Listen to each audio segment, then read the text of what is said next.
Sir name एक बार disconnect हो गया था, दोबारा बता दो। ठीक है।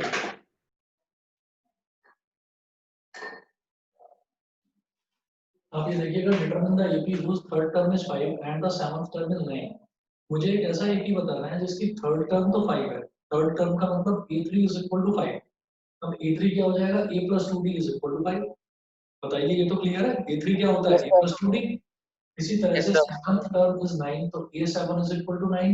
a7 को क्या बोलेंगे, a plus 6d is equal to 9।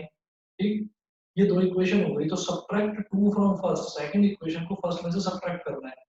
तो a plus 2d is equal to 5, a plus 6d is equal to 9। तो नीचे वालों के साइन चेंज हो जाएंगे। a minus a cancel out हो गया, 2d minus 6d minus 4d हो गया, 5 माइनस 9 माइनस 4 हो गया, माइनस से माइनस कट गया, 4 वन जा 4, d की वैल्यू बना गई। बताओ, समझ गए?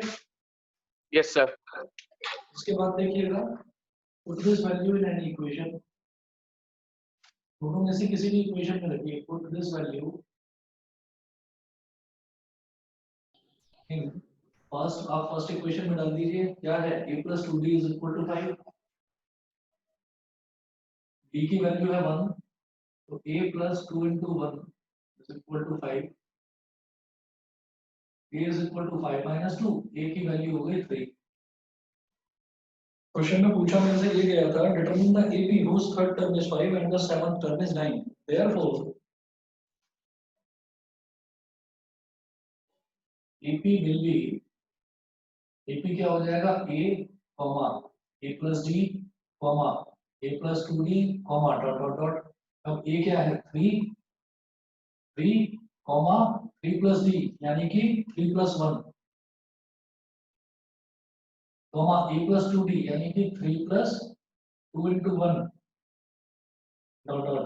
ये हो गया 3 plus 1 हो गया 4, और ये 2 3 plus 2 हो गया 5, लाइक दिस। ये एपी हो जाएगा। जब भी कभी एपी पूछा जाए तो आप तीन टर्म निकालकर और डॉट डॉट डॉट डॉट लगाकर आगे ऐसे छोड़ देंगे। समझ में आ गया सभी को? Yes sir. Yes sir. पहली टर्म हो गई a, दूसरी टर्म हो गई a plus d, तीसरी term a plus 2d, and like this AP will go on. ये है एग्जांपल नंबर 5। इसके बाद एग्जांपल नंबर 6 देखिएगा। एग्जांपल नंबर 6 में है, check whether 301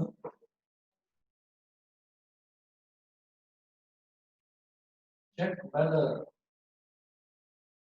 301 is a term of the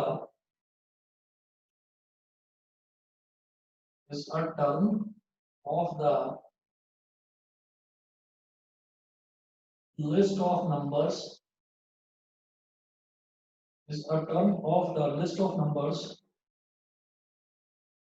5 11 17 23 dot dot. ये दे रखा है।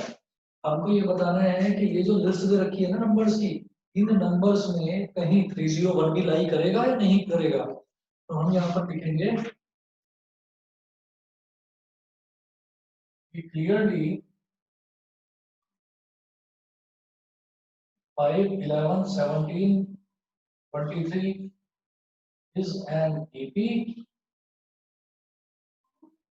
with, ये एक AP होगा जहां पर हमारा फर्स्ट टर्म यानी कि a कितना हो जाएगा बेटा 5, और कॉमन डिफरेंस कितना होगा, 11 माइनस 5 करो तो भी 6, 17 माइनस 11 करो तो भी 6, 23 माइनस 17 करो तो भी 6। तो ये साफ समझ में आता है कि ये एक एपी है। तो मुझे बताना है कि क्या 301 इस एपी की कोई टर्म होगी, वो इस एपी में लाइक करेगा या नहीं करेगा। और हम ये कहेंगे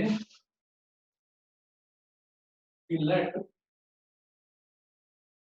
301 be nth term, of given AP। तो nth टर्म का मतलब क्या हो गया कि an is equal to 301। an क्या होगा, a plus n minus 1 into d is equal to 301। a क्या है 5 plus n minus 1 into d क्या है 6 is equal to 301। तो 5 plus 6n minus 6 is equal to 301। तो 5 minus 6 हो गया -1, 6n minus 1 is equal to 301। 6n is equal to 301 plus 1,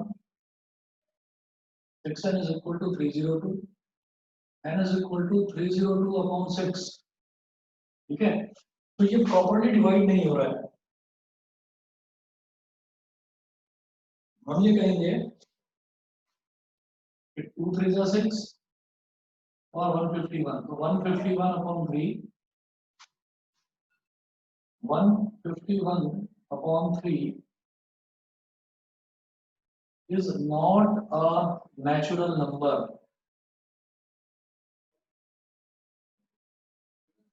Is not a natural number, so 301 is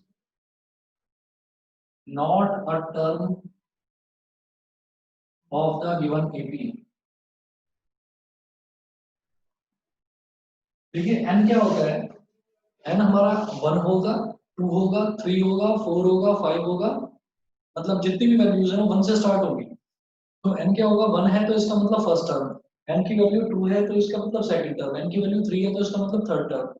तो n की value जो है वो प्रॉपर नंबर आनी चाहिए, वो ऐसे फ्रैक्शन में नहीं आना चाहिए। ये अगर डिवाइड हो जाता तो हो जाता काम, लेकिन ये डिवाइड नहीं हो पा रहा है। That's why 301 is not a term of the given AP। समझ में आ गया सभी को? Yes sir. ठीक है। अच्छा, इसके बाद देखेंगे एग्जांपल नंबर 7। यहाँ लिख रहा हूँ मैं एग्जांपल नंबर 7। एग्जांपल 7 है how many two digit numbers are divisible by 3। ये एग्जांपल 6 सभी को क्लियर है ना? Yes sir. Yes, sir. ठीक है। How many two digit numbers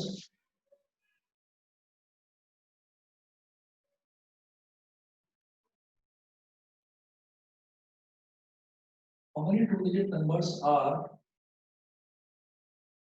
divisible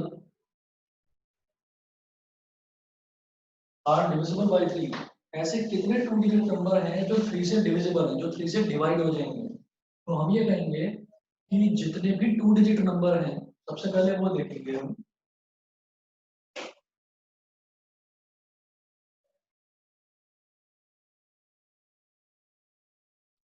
to digit numbers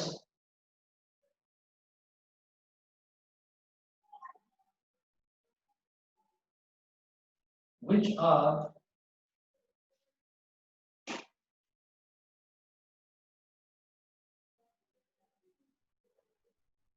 to digit numbers which are divisible by 3। Two digit number जो कि 3 से डिविजिबल हैं वो क्या होंगे?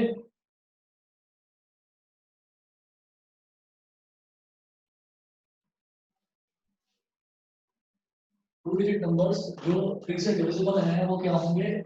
सबसे पहला टू डिजिट नंबर जो 3 से डिविजिबल है वो होगा 12, अगला होगा 15, फिर अगला होगा 18, और ऐसे करते करते लास्ट टू डिजिट नंबर क्या होता है? 99। 99 3 से डिविजिबल है या नहीं है? है सर। है। तो हमने ये लिया 99। Yes sir. ठीक है। अब हम ये कहेंगे कि clearly it is an AP where A is equal to 12। First term तो हो गई 12, और कॉमन डिफरेंस कितना है बताएंगे? कॉमन डिफरेंस बताइए। 3. सर 3। 3 का होगा ना common difference? Yes sir. Clear है दिवस, कार्तिक, यस सर। अनुभव? सर। क्लियर है ना? हाँ सर। चलिए जी, तो A हो गया 12, B हो गया 3। अब इसके बाद इन्होंने बोला है how many two digit numbers are divisible by 3। तो मुझे ये दिखाई दे रहा है कि आखिरी two digit number, last two digit number which is divisible by 3 is 99। तो हम क्या करेंगे, ये जो लास्ट नंबर है इसको an मान लेंगे। हम कहेंगे let an is equal to 99, formula लगाइए a plus n minus 1 into d is equal to 99। a कितना है 12 plus n minus 1 into d कितना है 3, 99। अब 12 plus 3n minus 3 is equal to 99. So 3n plus 9 is equal to 99. 12 minus 3 plus 9 हो गया। अब 9 को उधर सर ये हमने 99 लेट करा है। हाँ, ये 99 को मैंने लेट करा है, अभी बताता हूँ क्यों करा है let. Okay 3n is equal to हो गया 99 minus 90, ये आ गया 90, तो 3 30s are n is equal to 30। ठीक है, अब जरा ये देखिएगा कि कितने नंबर ऑफ टर्म्स होंगे, कितने नंबर ऑफ टर्म्स होंगे। हमें अगर मान लीजिए ये बताना है, मान लो मेरे को कोई एक एपी दे रखा है ऐसा,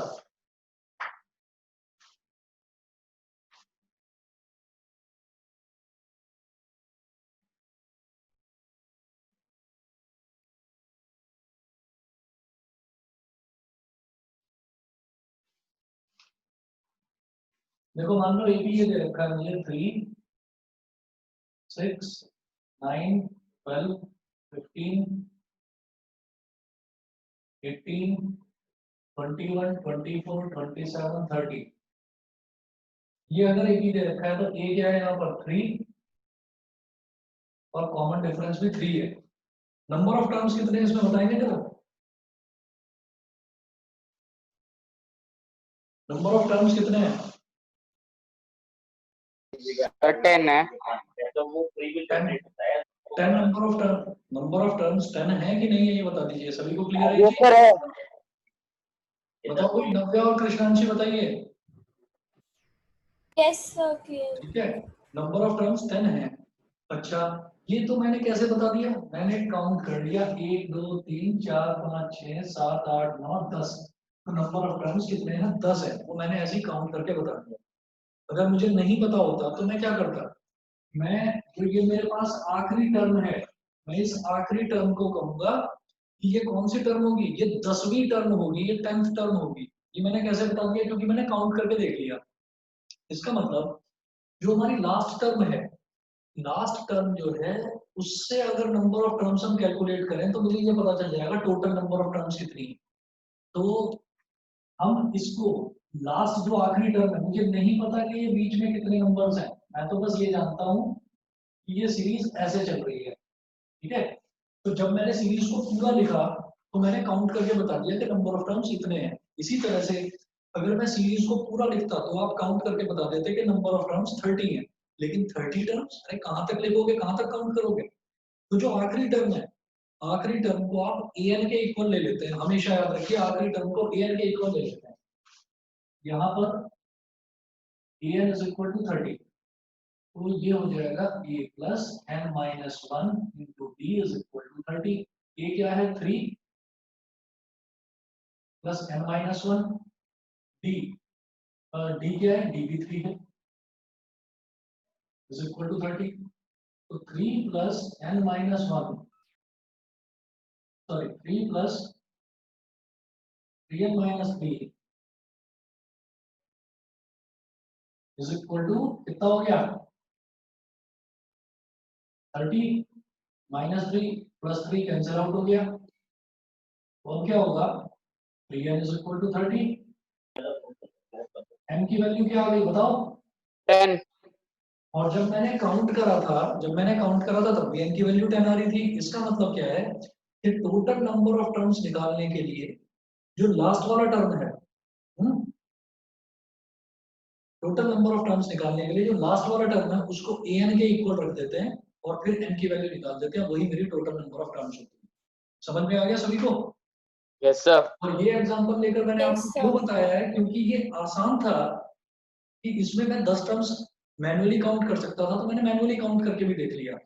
यहाँ पर हम मैन्युअली नहीं काउंट कर सकते थे, 30 टर्म्स कहाँ तक लिखते हैं इतनी ज्यादा टर्म्स, बताओ जी समझ में आ गया n is equal to 30? Yes sir. Example number 8 Yes, sir. ठीक है जी, एग्जांपल नंबर 8 लिखेंगे हम। एग्जांपल 8 ये है, find the 11th term from sir एक बार फिर से बता दो 99 क्यों लेट किया था हमने? 99 क्यों लेट करा था? 99 जो लास्ट टर्म होती है ना उसको हम an मान लेते हैं, हाँ सर। जो भी लास्ट टर्म है उसको an मान लेते हैं और फॉर्मूला लगा देते हैं। अच्छा हाँ ठीक है, समझ गया समझ गया समझ गया। हाँ जी। एग्जाम्पल नंबर 8 देखिएगा। Find the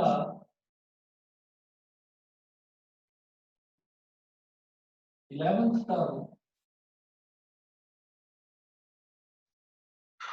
find the 11th term from the last term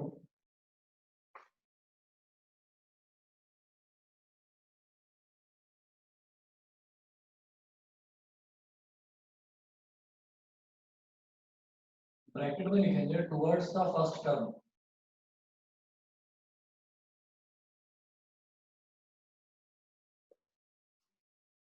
of the AP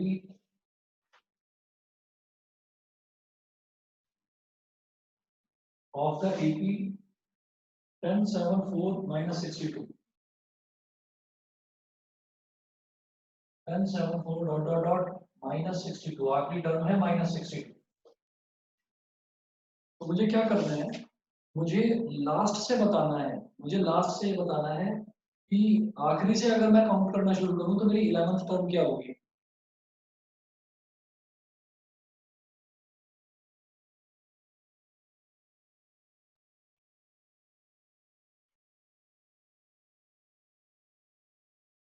आप लिखिएगा इस एपी को दोबारा।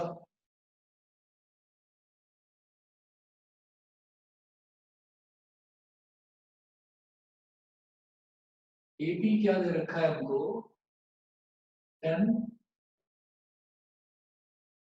7 4 and dot dot dot till minus 62। तो ए क्या है 10, बी क्या है 7 minus 10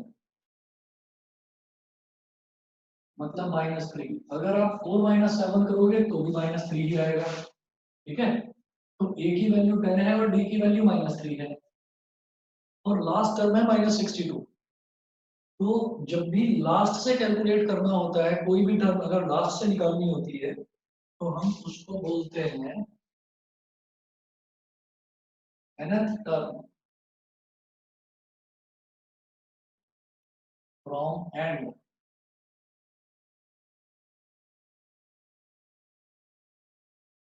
nth term from and ये होता है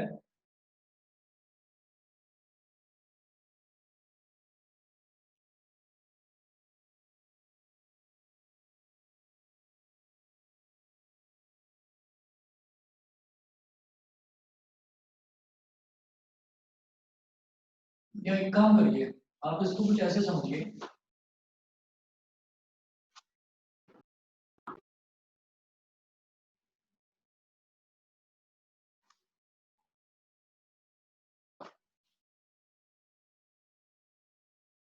ये तो 10 हो गया, डी हो गया माइनस 3। ठीक है, और ये भी छोड़ो अभी, लिख लिया था ना ए इज इक्वल टू 10 और D is equal to minus 3। Yes sir. ठीक है,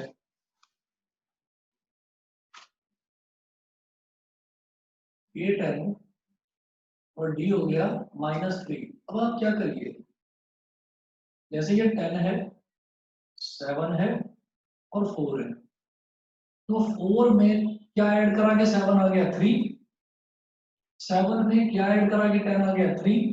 मतलब अगर मैं इस तरह से चलूंगा, लेफ्ट से राइट की तरफ चलूंगा, पहली टर्म से आखिरी टर्म की तरफ चलूंगा तो मेरा कॉमन डिफरेंस आ रहा है माइनस 3। लेकिन अगर मैं पीछे से चलूंगा तो कॉमन डिफरेंस आ रहा है प्लस 3। तो हम ये देखेंगे आखिरी टर्म माइनस 62 है, इससे पहले वाली टर्म क्या होगी बताएंगे। माइनस 62 प्लस 3 कितना हो जाएगा, minus 59. माइनस 59। माइनस 59 प्लस 3 कितना हो जाएगा, माइनस 56। समझ में आ गया, यस सर। समझ में आ गया। अब मुझे लास्ट से 11वीं टर्म बतानी है, तो लास्ट से पहली टर्म ये, लास्ट से दूसरी टर्म ये, लास्ट से तीसरी टर्म ये, हम ये लिखेंगे फ्रॉम लास्ट। अगर मैं लास्ट से चेक करूं तो ए और लास्ट जब टर्म होती है तो उसको ए नहीं बोलते, उसको एल बोलते हैं, एल। लास्ट टर्म को एल बोलते हैं। तो L is equal to -62। D कितना हो जाएगा, लास्ट से कर रहे हैं मैं काउंट, तो दिस माइनस दिस करूंगा तो +3। ठीक है, और क्या पूछ रहे हैं, कौन सी टर्म पूछ रहे हैं लास्ट से, 11th term, n is equal to 11। तो अब लगाइए formula, 11th term from last, 11th term from last, ये क्या हो जाएगा, l plus n minus 1 into D.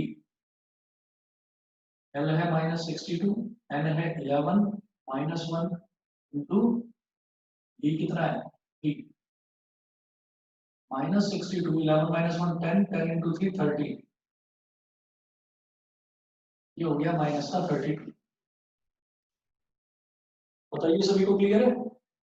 Yes sir clear है सर। Yes, sir. हाँ, सर लेकिन अगर डी की वैल्यू, जैसे यहाँ पे तो D3 आ रहा था, अगर डी हमारा आता कहीं 15 आता, तो जब भी ऐसे ही करते, डी क्या आता है? 15 थोड़ा बड़ा, थोड़ी बड़ी वैल्यू आती है डी की, तो भी ऐसे ही करते। उससे कोई फर्क नहीं पड़ेगा। हम अगर सीधा चल रहे हैं तो डी आएगा -3, अगर उल्टा चल रहे हैं तो +3। सीधा अगर चल रहे हैं 15 आ रहा है तो उल्टा चलेंगे तो -15 आएगा, बस। बताइए क्लियर है कि नहीं? Yes sir. बस यही करना है इसमें। अच्छा, अब इसके बाद एग्जांपल नंबर 9 देखिएगा।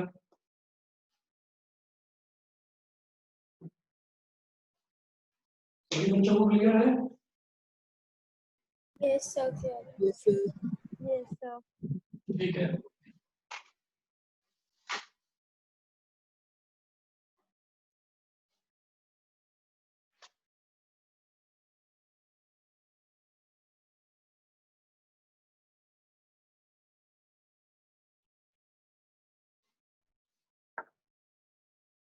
इसके बाद देखेंगे example number 9।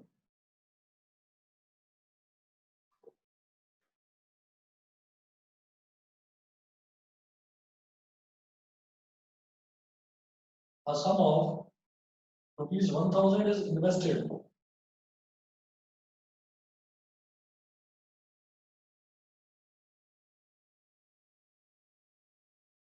Sum of ₹1,000 is invested at 8% simple interest per year. At 8% simple interest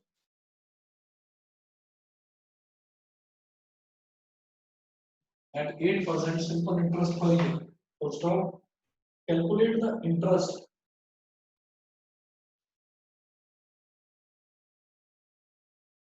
Calculate the interest at the end of each year.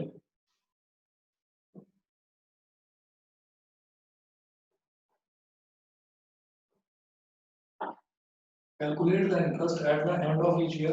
Full stop. Do these interest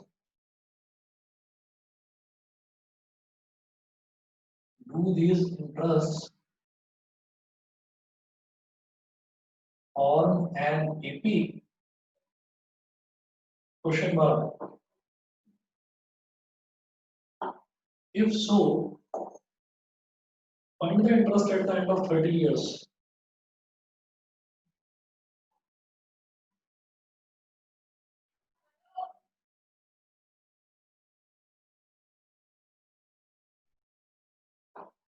If so, find the interest at the end of 30 years.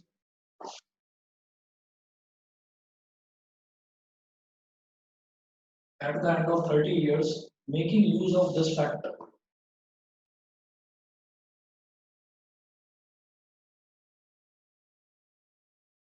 Making use of this factor.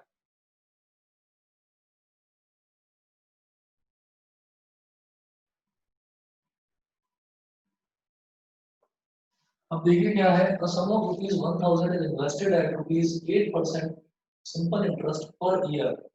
ठीक है, simple interest है, तो principal amount क्या दे रखा है, rupees 1000। एक rate of interest दे रखा है 8%, और टाइम तो हर साल का मेरे को निकालना है। मैं करूंगा interest at the end of first year. First year के एंड में इंटरेस्ट क्या होगा, फॉर्मूला होता है P R T, P into R into T upon 100। याद है ये फॉर्मूला सिंपल इंटरेस्ट का? Yes sir. 1000 इंटू 8 इंटू मतलब टाइम। याद नहीं था।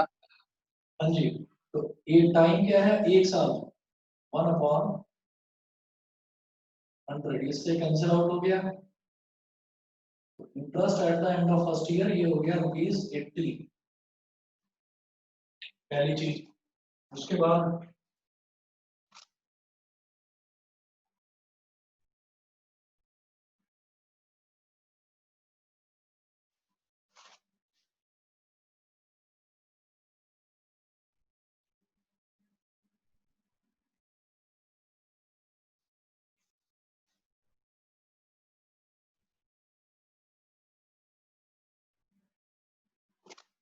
निकालेंगे interest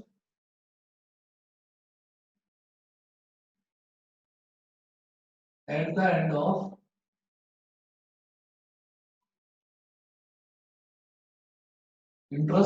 of second year, PRT upon 100, principal 1000, rate of interest 8, time है 2 अपॉन 100, 2 जीरो से 2 जीरो कट गए, rupees 160।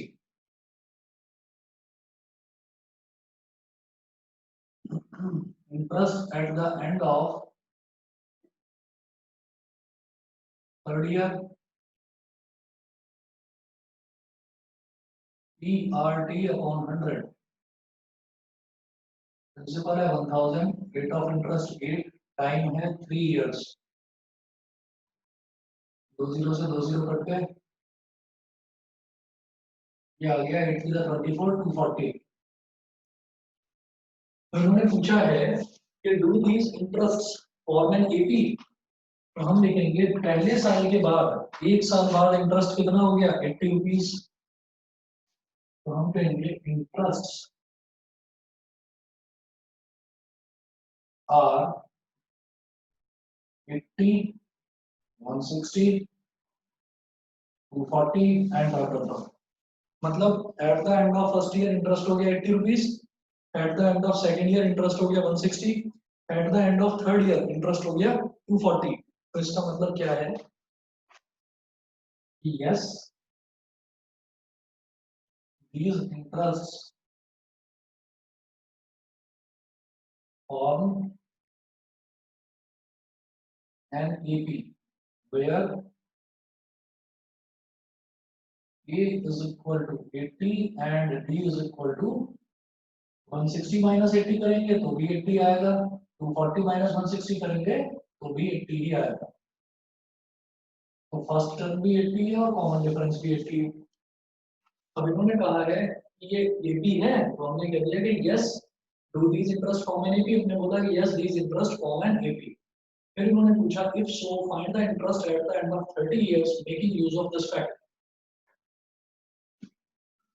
Interest at the end of first year ये तो हमारा हो गया ए, यानी कि first term. Interest at the end of second year ये हो गया हमारा सेकंड टर्म यानी कि A2. Interest at the end of third year ये हो गया ए3 यानी कि 240।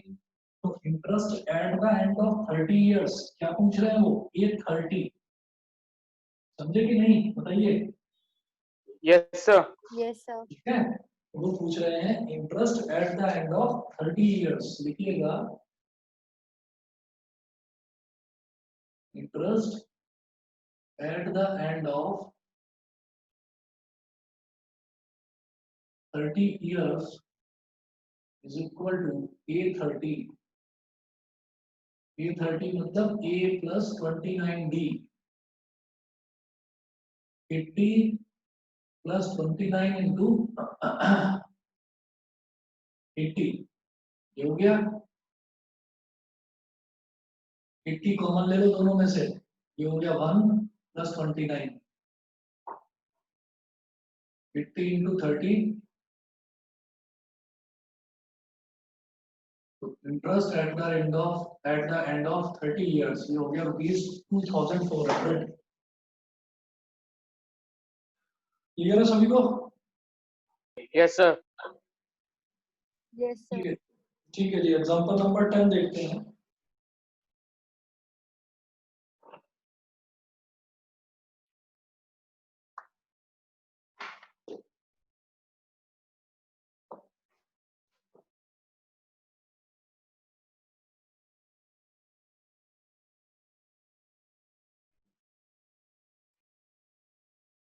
In a flower bed, there are 23 rose plants in the first row.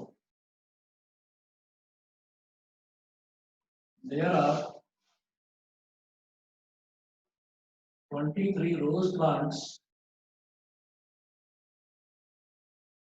in the.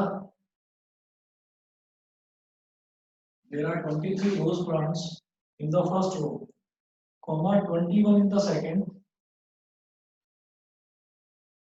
21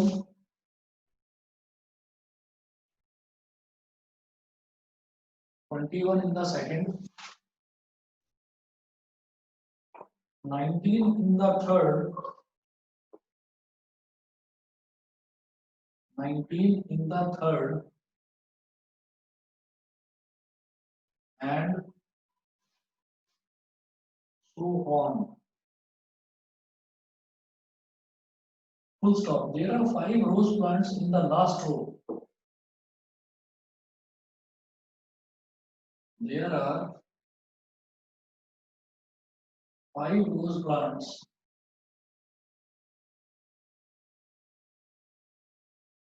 in the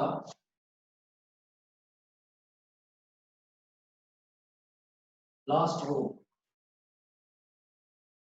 Full stop. How many rows are there in the flower bed?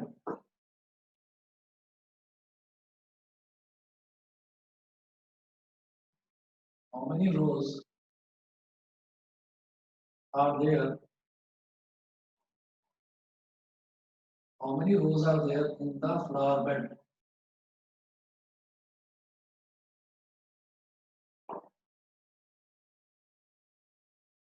In a flower bed, एक flower bed है। Flower bed इस तरीके का है कि there are 23 rose plants in the first row. First row में कितने हैं? 23 rose plants. First row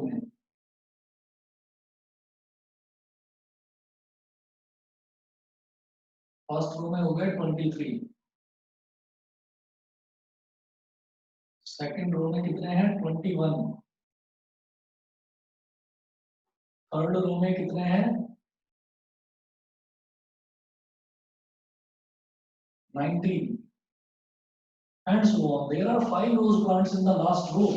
तो हम बोलेंगे ये इस तरीके से है, 23 पहली रो में, 21 दूसरी रो में, 19 तीसरी रो में, डॉट डॉट डॉट, फिर 5 रोज प्लांट्स हैं लास्ट रो में। बताइए जी, समझ में आ गया? तो Yes, बताओ क्या sir. ये Yes, sir. एपी बन गया कि नहीं बना? बोलो, एपी बना कि नहीं श्रीजा? Yes, sir. समझ में आ गया ना? तो हम ये कहेंगे कि therefore it forms an AP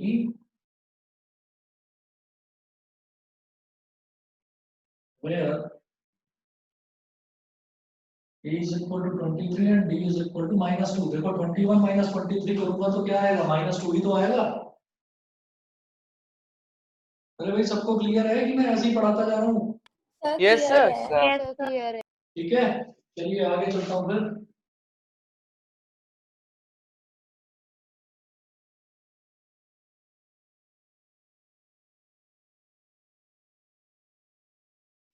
But forms an AP where A is equal to 23 and D is equal to -2.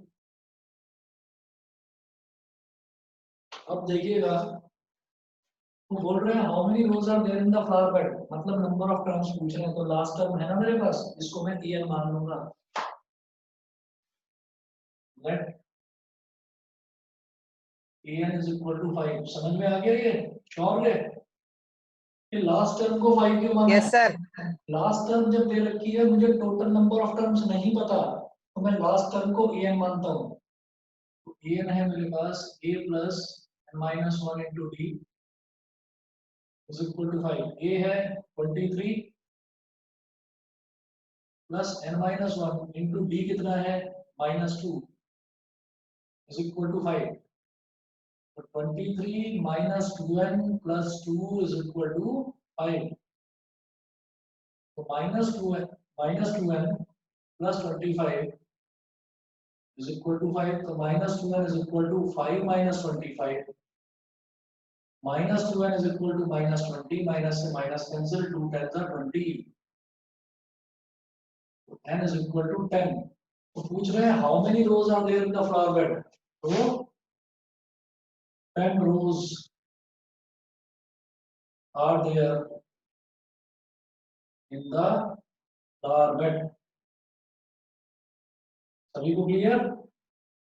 Yes, sir. Yes, sir. चलिए एक्सरसाइज 5.2 से पहले के जो एग्जांपल्स हैं ये तो फिनिश हुए। इसके बाद इसके क्वेश्चंस देखते हैं।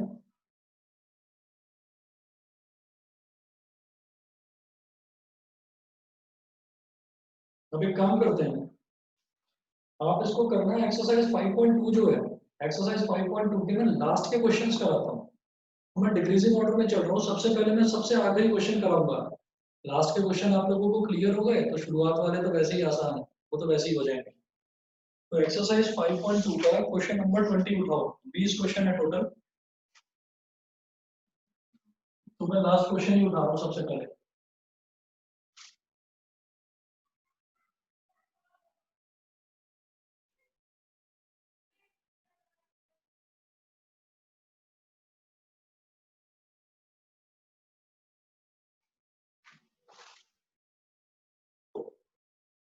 एक्सरसाइज 5.2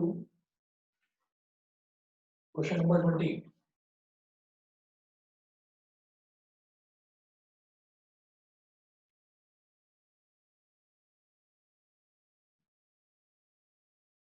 क्वेश्चन नंबर 20 क्या है? Ramkali save ₹5 in the first week of a year।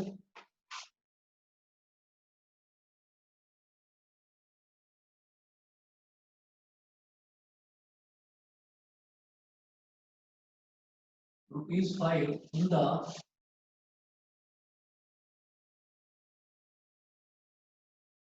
first week of a year,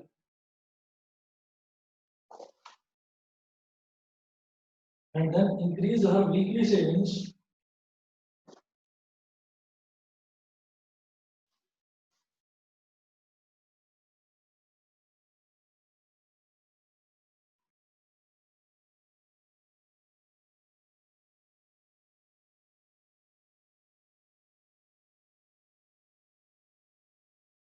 and then increased her weekly savings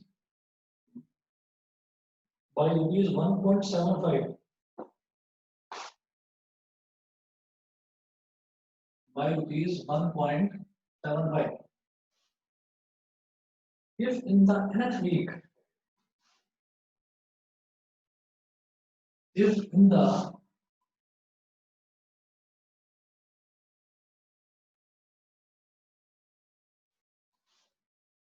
nth week her weekly savings become ₹20.75,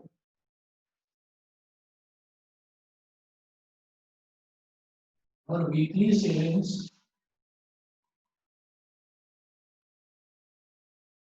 become ₹20.75, full stop, find n। ठीक है, इन्होंने क्या बोला? Ramkali save ₹5 in the first week of a year। एक नया साल शुरू होता है उस नए साल में रामकली फर्स्ट वीक में, उस नए साल के पहले हफ्ते में वो 5 रुपए बचाती है, और दूसरे हफ्ते में वो क्या करती है, then increase her weekly savings by ₹1.75। फिर स्टार्टिंग फ्रॉम सेकंड वीक से वो 1.75 अपनी वीकली सेविंग्स बढ़ाती चली जाती है। इसका मतलब क्या है? सॉल्यूशन में देखिएगा, savings in the first week is equal to ₹5। फिर लिखें savings in the second week. अब सेकंड वीक में उसने कितना बचाया? ₹5 प्लस 1.75, मतलब ₹6.75। फिर है savings in the third week. Third week की सेविंग क्या होगी? फिर 6.75 में और 1.75 ऐड कर दिया,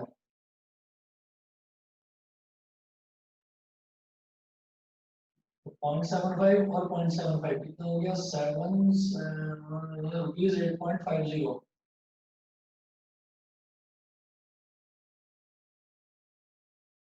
₹8.50।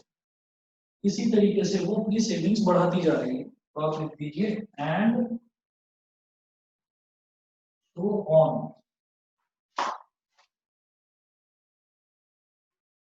अब उन्होंने बोला है if in the nth week her weekly savings become ₹20.75।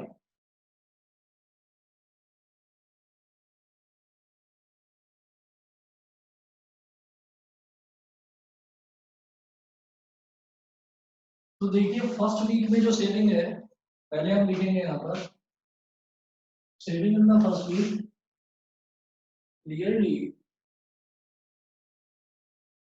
It forms an AP. ये एक एपी बन जाएगा। तो फर्स्ट वीक की सेविंग कितनी है? ₹5। सेकंड वीक की सेविंग कितनी है? 6.75। थर्ड वीक की सेविंग कितनी है? 8.50 एंड सो ऑन। तो ये एक एपी बन गया where A is equal to 5 and D is equal to 6.75। बताइए जी, समझ में आ गया? सॉरी 1.75। A और D समझ में आ गया सभी बच्चों को? Yes, Yes, sir. sir. Yes, sir. अच्छा, इसके बाद क्या करेंगे कि उन्होंने बोला कि nth वीक में उसकी सेविंग हो गई 20.75। फर्स्ट वीक में सेविंग 5 यानी कि A is equal to 5। Second week में सेविंग 6.75 यानी कि A2 is equal to 6.75। Third week में सेविंग 8.50 यानी कि A3 is equal to 8.50। nth week में सेविंग 20.75 यानी कि AN is equal to 20.75। समझ गए? AN 20.75 कैसे है? अब AN का फॉर्मूला लगाएं, A plus n minus 1 into D is equal to 20.75। A कितना है? 5 plus n minus 1 into D 1.75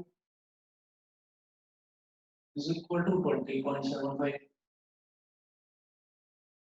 n minus 1 into 1.75 is equal to 20.75 minus 5। तो n minus 1 into 1.75 is equal to 20.75 minus 5 कितना हो जाएगा? 15.75। n minus 1 is equal to 15.75 upon 1.75। Point गया ऊपर आ गया 100, point गया नीचे आ गया 100, 100 से 100 cancel. n minus 1 is equal to 1575 upon 175।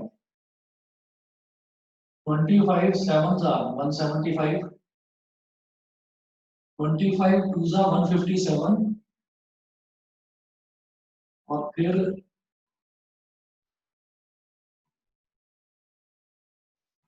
25 6 150 होता है।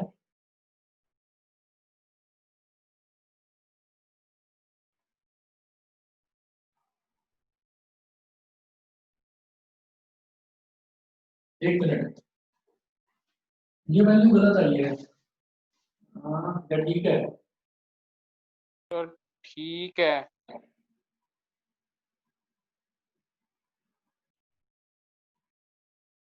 ठीक है। Yes sir. 25 6 150, 157 में से 150 गया, ये आ जाएगा 7, 7 5 75, 25 3 75, 7 9 63, n minus 1 is equal to 9, n is equal to 10। तो आप लिखेंगे in the 10th week her savings become rupees 20.75। सभी को समझ में आ गया? Yes sir. Yes, sir. Yes. ठीक है जी। अब इसके बाद एक्सरसाइज 5.2 ये पूरी कंप्लीट आप करिए। ठीक, मैंने एक क्वेश्चन कराया, क्वेश्चन नंबर 20, बाकी 19 क्वेश्चन बचे हुए हैं इसमें। आज ही लगकर इसको कंप्लीट करेंगे और जो भी डाउट्स आएंगे वो मेरे से पूछेंगे आप लोग। ठीक है, कल फिर यही करेंगे एपीएम। तो आज के ओके लिए बस इतना ही। Okay sir. ठीक है, चलिए जी, okay. Thank you, sir. Thank you sir. Okay, bye sir, good night. Bye, good night.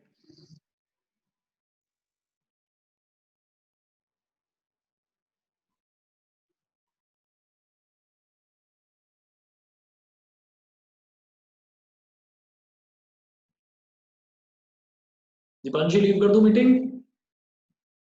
Yes, sir. Okay.